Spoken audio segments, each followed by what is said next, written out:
Olá moçada, sejam bem-vindos a mais esta videoaula e dando continuidade à parte de equilíbrios químicos, hoje nós vamos ver a parte de produto de solubilidade. Bom, vamos aos fatos. É uma parte que não tem parte conceitual, é uma parte de cálculo, mas é um cálculo simples e único. Então não é muito objetivo, é uma aula curta e de quebra caiu uma questão dessa na segunda fase do vestibular da Unesp, se eu não me engano, do ano passado. E é uma coisa que geralmente não tem muito o que se complicar. Então vale a pena você prestar atenção nessa aula. Tenho certeza que você vai entender legal. Então vamos lá, moçada. Nós vamos falar de produto de solubilidade, já que é um equilíbrio, tem uma constante associada, a qual nós chamaremos de constante do produto de solubilidade. E nós abreviamos essa constante por KPS, PS subscrito, né, que são as iniciais do produto de solubilidade. Então vamos lá. Em que se aplica isso? Em sais pouco solúveis. Porque os sais pouco solúveis, gente, como o próprio nome diz, se solubiliza pouco, mas tem um pouco dele que vai estar solúvel. E esse pouco também vai gerar íons em solução, só que é uma quantidade muito pequena. Então aqui a gente está falando de uma coisa que é o inverso do tão conhecido cloreto de sódio. Porque o cloreto de sódio tem uma solubilidade muito alta em água. Você consegue dissolver muito sal. Já alguns outros sais, que eu vou dar alguns exemplos para vocês, se solubilizam pouco. Nós vamos aprender a calcular qual que é a quantidade de íon que solubiliza desses sais pouco solúveis. Então aqui está um exemplo para vocês. O sulfeto de ferro é um sal pouco solúvel. Então ele estabelece um equilíbrio químico, cuja constante que rege esse equilíbrio nós chamaremos de KPS, que é a constante do produto de solubilidade. Ele está em equilíbrio com seus íons ferro 2+, e enxofre 2-, que é o íon sulfeto. Sais são sempre sólidos, pessoal, porque eles têm ligação iônica. Então, sais são sempre sólidos. E os íons, como estão dissolvidos em água, eles estão em estados aquosos. Então, trata-se de um equilíbrio heterogêneo. Por que heterogêneo? Porque uma parte é sólida, que é o sal sem dissociar, e uma parte está dissolvida, é aquosa, ok? Então, aqui reforçando essa ideia, pessoas, chamamos o equilíbrio de um sal pouco solúvel em água de equilíbrio de produto de solubilidade, porque todo sal pouco solúvel sempre estabelecerá um equilíbrio com seus íons. A constante de equilíbrio é chamada constante de produto de solubilidade, por isso abreviada por KPS. Gente, só que eu só vou lembrar vocês, isso não é uma regra específica dessa aula, mas é um conceito geral de equilíbrio químico. Num equilíbrio químico, ou melhor, na expressão da constante de equilíbrio químico, não entram substâncias sólidas. Nunca. Não exclusivamente nessa aula, mas em nenhuma situação. Substâncias sólidas não entram nas expressões de equilíbrio químico. Então, por exemplo, qual que vai ser a expressão da constante de produto de solubilidade do sulfeto de ferro? Olha só, moçada, o sal, sulfeto de ferro, ele é sólido, tá? Porque todo sal é sólido. E ainda, para ajudar vocês, tem o S subscrito, mostrando que realmente ele é sólido, não tem para onde correr. Está em equilíbrio com os íons ferro 2+ e enxofre 2-, que ambos estão no estado aquoso, ou seja, dissolvido em água.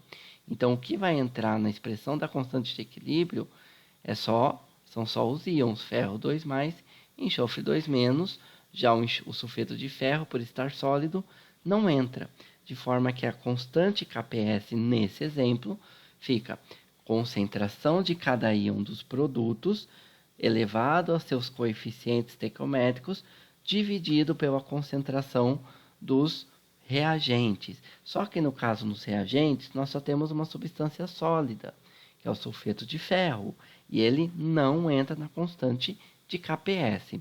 Então, a constante KPS fica concentração de ferro 2+ elevado a 1, porque o coeficiente dele é 1, vezes concentração de enxofre 2-, também elevado a 1, porque a coeficiente estequiométrico dele também é 1.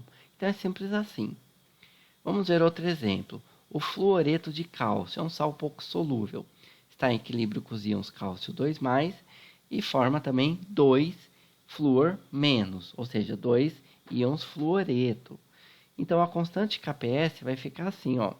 Concentração de cálcio 2+, elevado a 1, que é o coeficiente estequiométrico, vezes concentração de flúor menos, do íon fluoreto, elevado ao quadrado, porque nós temos coeficiente estequiométrico 2 para o íon fluoreto.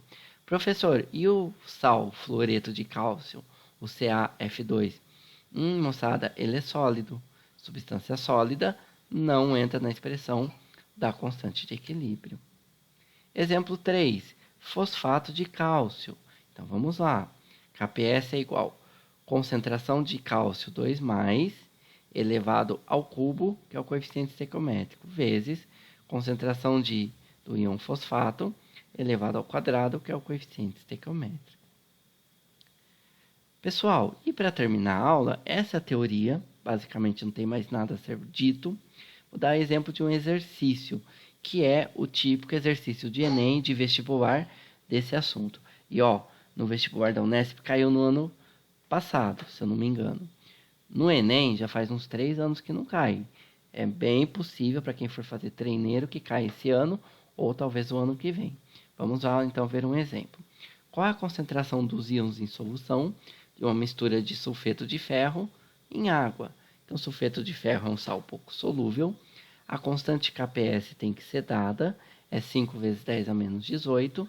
E aí basta você escrever a expressão da constante KPS, lembrando que é assim, gente, quanto de íons vai se dissolver em água? De ferro 2+, e S2- de sulfeto? Não sei, então eu vou chamar de X. Quanto vai se dissolver de ferro 2+? X. E de enxofre 2-, X. Bom, então eu posso chamar tudo de X, professor?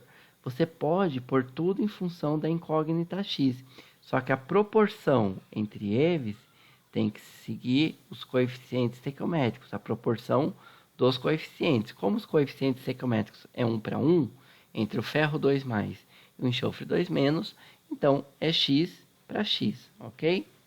Então tá aqui, expressão do KPS, ferro 2+, vezes concentração de enxofre 2-. Quanto que vale KPS? Esse valor foi dado, 5 vezes 10 a menos 18. Quanto que vale a concentração dos íons? X e X. Então, substitui. Ficou 5 vezes 10 a menos 18, igual a x vezes x, que é x ao quadrado. O quadrado passa como raiz. Obviamente, aí precisaria de uma calculadora científica ou de alguma informação a mais para se resolver essa radiciação. Daria 2,2 vezes 10 elevado a menos 9 mol por litro de cada um dos íons. Vejam, moçada, que é uma quantidade muito pequena. Aí você pode pensar, tá, professor, mas aí quanto que eu tenho colocado sal, sulfeto de ferro, para obter essa concentração? Não importa, você põe a quantidade que você quiser, porque a quantidade que se dissolve, gente, é muito pequena. Veja só, eu estou numa ordem de grandeza de quase 10 a menos 10 mol por litro. 10 a menos 9 são nanomol por litro, ok? Então, é uma concentração muito pequenininha. Então, a concentração dos íons não depende da quantidade de sal adicionado. Qualquer quantidade, basicamente, você vai ter essa mesma concentração de íons. E só mais um exemplo, moçada, para terminar essa aula. Qual é a concentração dos íons em solução de uma mistura de fosfato de cálcio em água? Bom, fosfato de cálcio é um sal pouco solúvel. Qual que é a constante de equilíbrio do produto de solubilidade dele? KPS. 2 vezes 10 elevado a menos 29. Obviamente que você não tem que decorar esse valor, é um dado da própria questão. Então está aqui o equilíbrio do produto de solubilidade. Quando você põe fosfato de cálcio em água, ele forma 3 íons cálcio mais 2 e 2 íons fosfato menos 3. Bom, qual que é a quantidade que vai ter de íons cálcio e fosfato? Não sei. Eu vou chamar de X. E você pode chamar de X, mas você tem que seguir a proporção dos coeficientes estequiométricos, que no caso do cálcio é 3 e fosfato 2. Então, se eu chamar de 3x o cálcio, eu vou chamar de 2x o fosfato. Você pode usar em função de x, mas sempre usando a proporção dos coeficientes estequiométricos. Então, qual que é a expressão do KPS? Concentração de cálcio mais 2 elevado ao cubo, que é o coeficiente estequiométrico dele. Concentração de fosfato elevado ao quadrado, que é o coeficiente estequiométrico dele. Substitui KPS 2 vezes 10 a menos 29. Concentração de cálcio 3x eleva ao cubo, porque a concentração de cálcio está elevada ao cubo. Concentração de fosfato 2x eleva ao quadrado. Concentração de fosfato está elevada ao quadrado. Olha só, moçada, fazendo continha. 3x ao quadrado. 3 ao quadrado é 3 vezes 3 vezes 3, que é 27. 27x ao quadrado. E 2x ao quadrado, 2 ao quadrado é 4, 4x ao quadrado. Fazendo 27 vezes 4 dá 108. X ao quadrado vezes x ao cubo, você conserva a base, né, uma multiplicação de potência de mesma base. Conserva a base e soma os expoentes. Dá 3 mais 2, dá x à quinta. Passa o 108, que está multiplicando, passa dividindo. E aí passa a potência x elevado à quinta, o 5 passa como raiz quinta do resultado dessa conta. E aí vai dar, moçada, esse valor, vai dar o valor de 1,08 vezes 10 elevado a menos 6. Bom, só que a concentração de cálcio mais 2 é 3x. Então, 3 vezes 1,8 vezes 10 a menos 6 dá 3,24 vezes 10 a menos 6 mol por litro. E a concentração de fosfato é 2x. Então, 2 vezes 1,8 vezes 10 a menos 6 dá 2,16 vezes 10 a menos 6 mol por litro. E é essa a nossa aula de hoje. Obrigado da atenção de vocês, galera.